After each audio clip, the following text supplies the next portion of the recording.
सबको नमस्कार। आज हमारे पास कुछ नए सवाल हैं, उन पर हम लोग चर्चा करेंगे। तो ज़रा देखिए, एक अच्छा गणितज्ञ होने के लिए क्या ज़रूरी है? एक अच्छा गणितज्ञ होने के लिए क्या ज़रूरी है? तो ज़रा ध्यान दीजिए, सवालों के उत्तर देने में निपुणता या अधिकतर फार्मूला याद कर ले वो अच्छा गणितज्ञ होगा, या बहुत जल्दी सवाल हल कर दे वो अच्छा गणितज्ञ होगा। सभी अवधारणाओं को समझना, लागू करना और उनमें संबंध बनाना, क्या वो अच्छा गणितज्ञ होगा?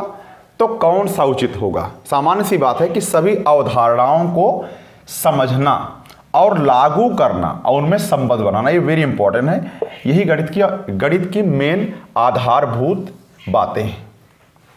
अच्छा, अब मैं देखता हूं अगला है ये जो है एक समीकरण दिया गया आपके सामने, ये भिन्नों का योग का है।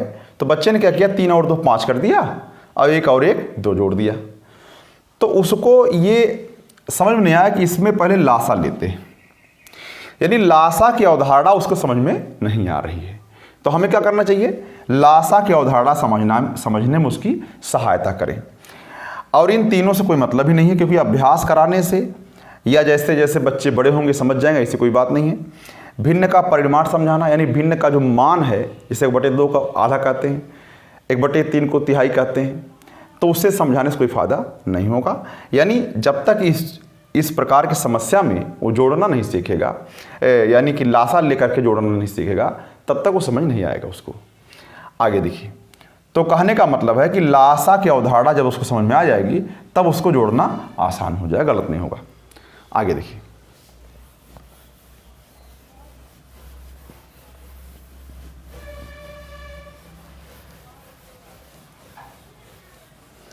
अगला क्वेश्चन है, एक एलिवेटर किसी खदान में, कोई मशीन है, किसी खदान में 6 मीटर प्रति मिनट की गति से उतरता है। यदि एलिवेटर जमीन से, ध्यान दीजिए, जमीन से 10 मीटर, जमीन से 10 मीटर, यानी ये प्लस में ऊपर जमीन ये है, और हमको जाना कहाँ, 350 मीटर नीचे। ध्यान रखिए यहाँ पर -350 मीटर लिखा हुआ है, यानी कि उसको जमीन से नीचे जाना है। और जमीन के ऊपर वो मशीन है, रखी हुई है, वहां से 10 मीटर पहले जमीन पे आएगा, उसके बाद 350 मीटर नीचे जाएगा। तो आप बताइए मुझे कि पूरी कितनी दूरी हो गई? 360 मीटर हो जाएगी। ओके, तो माइनस का मतलब समझ में आया, जमीन के नीचे अगर जा रहा है तो माइनस लिखा जा रहा है। चलिए, कहा कि उसकी जो गति है वो 6 मीटर प्रति मिनट है। तो समय बराबर होता है दूरी बटे चाल। 360 मीटर है और उसकी चाल कितनी, 6 मीटर प्रति मिनट, यानी हमारा आंसर ये मीटर से मीटर कट जाएगा तो मिनट में ही आएगा, यानी कि 60 मिनट। और 60 मिनट को हम लोग कहते हैं 1 घंटा कह सकते हैं। यानी कि एलिवेटर को 10 मीटर ऊंचाई से लेकर के 350 मीटर गहराई तक जाने में कुल मिलाकर के 1 घंटा समय लग जाएगा। आगे बढ़ते हैं।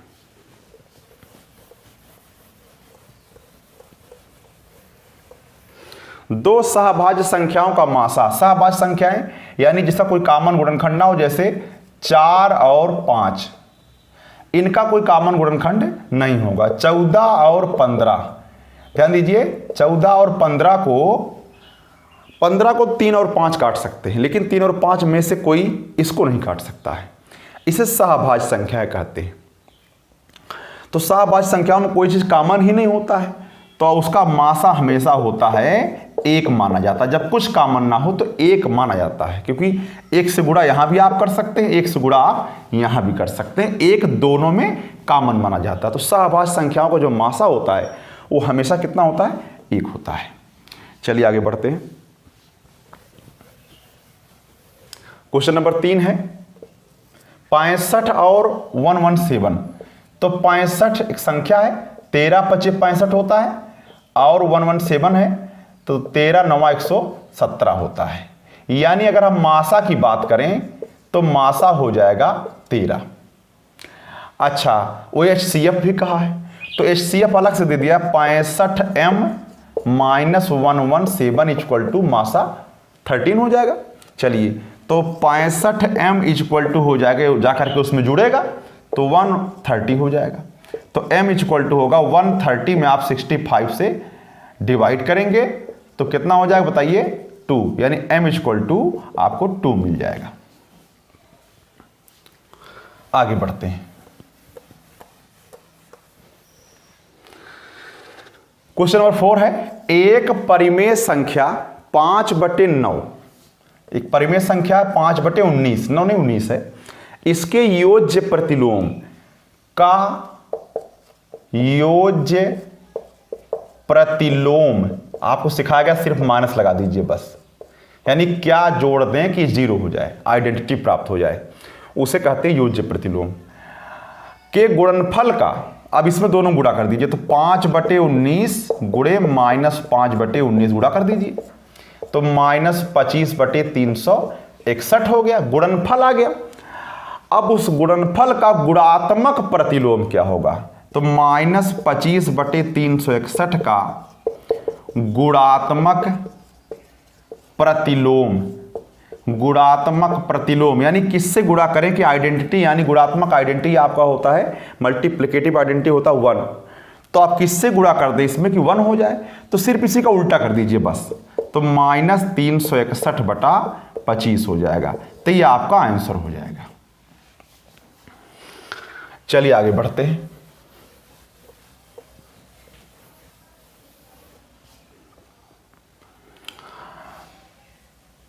सवाल नंबर 5 है।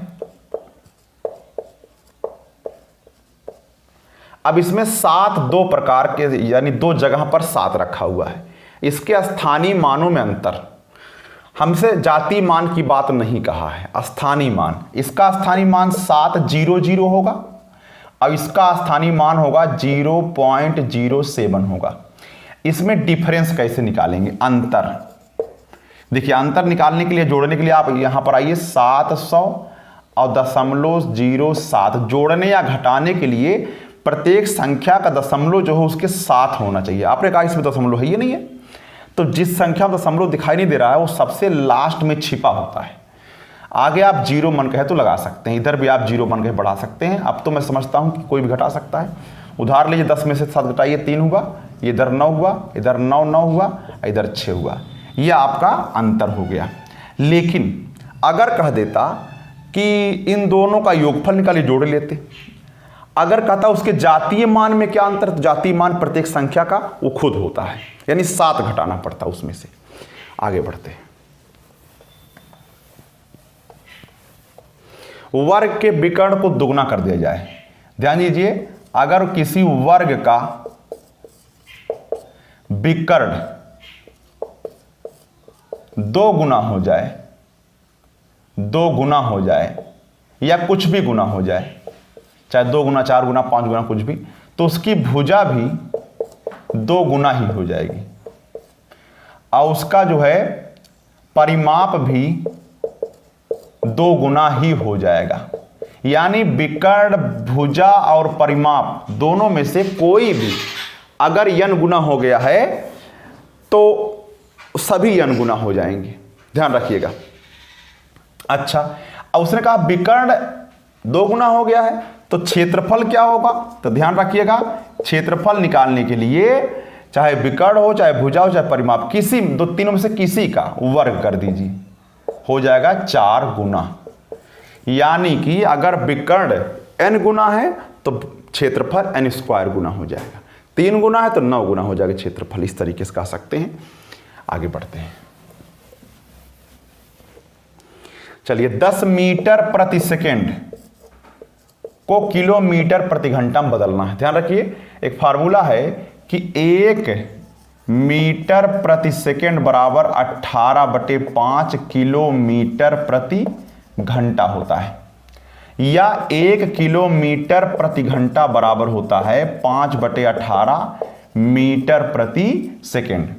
यानी अगर मीटर पर सेकेंड में दिया है और किलोमीटर प्रति घंटा में बदलना है तो 10 में उसी 18/5 से गुणा कर दें। कहां से आया ये, कहां से मिला ये, 1 किलोमीटर बराबर 1000 मीटर और 1 घंटा माने 3600 सेकंड, भाग कर देंगे तो ही मिल जाएगा 5/18।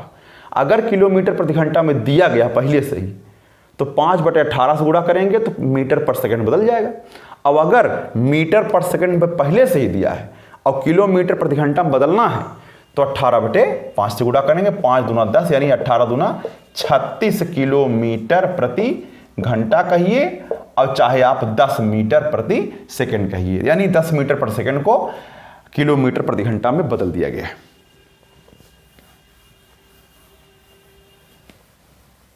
अगला चलते हैं, -2 की पावर -1 और उसकी पावर -1 और उसकी भी पावर -1 और उसकी भी पावर -1।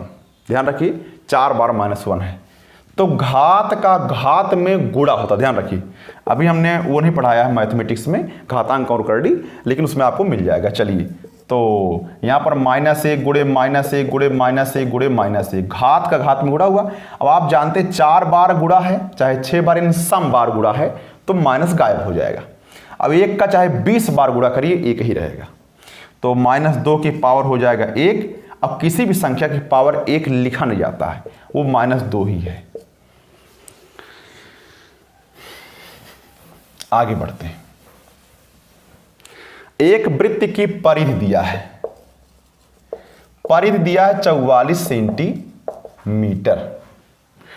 परिधि अगर 44 सेंटीमीटर यानी 2πr को हम लोग परिधि कहते हैं, जहां पाई 22/7 होता है और r उस वृत्त की त्रिज्या होता है। देखिए ये वृत्त है तो ये केंद्र से लेकर के परिधि तक की दूरी को हम लोग त्रिज्या कहते हैं, वो 44 दे दिया है।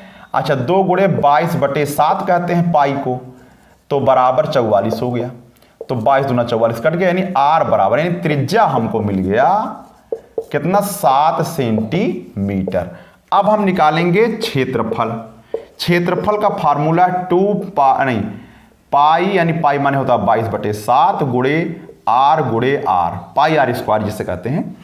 अच्छा तो 22/7 लिखिएगा और r का मान 7 है, तो 22 7 154 सेंटीमीटर स्क्वायर। हमेशा क्षेत्रफल की जो इकाई होती है वो वर्ग इकाई होती है।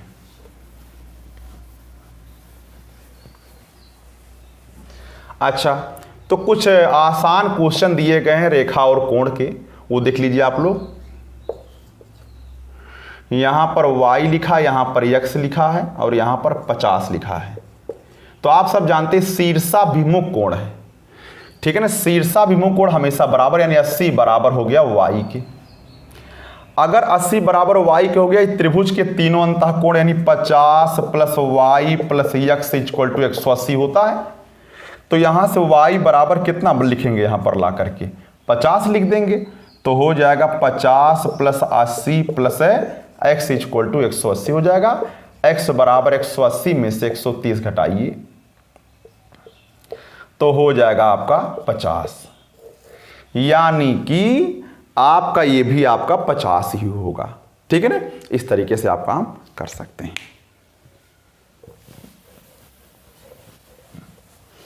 अच्छा अगला क्वेश्चन है,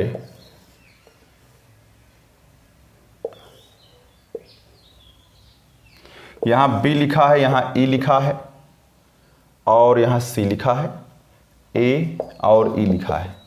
कहा कि A B का मध्य बिंदु E है, मध्य बिंदु यानी ये दोनों बराबर होंगे। कहा B C का मध्य बिंदु E है, यानी ये दोनों बराबर होंगे। कहा B कोण 70 अंश का है और ये C कोण 60 अंश का है। तो आपसे ये वाला कोण X बराबर पूछ रहा है। तो सामान्य सी बात है कि अगर किसी त्रिभुज के किन्हीं दो भुजाओं के मध्य बिंदुओं को जो मिलाने वाली रेखा होती है हमेशा तीसरी भुजा के समांतर और आधी होती है। यानी कि अगर इस त्रिभुज ABC था, दो भुजाएं BC और AB के मध्य बिंदु को जो मिलाने वाली रेखा होगी ये दोनों आपस में समांतर होंगी, और समांतर हैं, एक तिरक रेखा काट रही है, तो ये भी 60 अंश ही माना जाएगा। इसे हम लोग संगत कोण कहेंगे। तो x = कितना हो जाएगा 60 अंश। अगला क्वेश्चन है, अगला क्वेश्चन देखिए क्या है।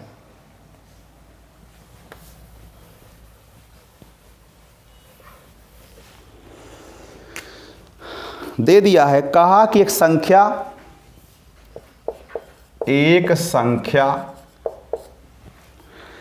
लिखा है 62, 53, 29, 15, 53, 29, 15 और ए लिख दिया है। 62, 53, 29, 15 और ए 6 से पूर्णतः विभाज्य है, 6 से विभाज्य है। तो ए का मान पूछा है। अब ए का मान हमको आंसर भी दिया होगा, तब 4 ऑप्शन भी दिया होगा, 5, 6, 8 और 9। ए के स्थान पे सबसे बड़ा अंक क्या होगा? ए का मान सबसे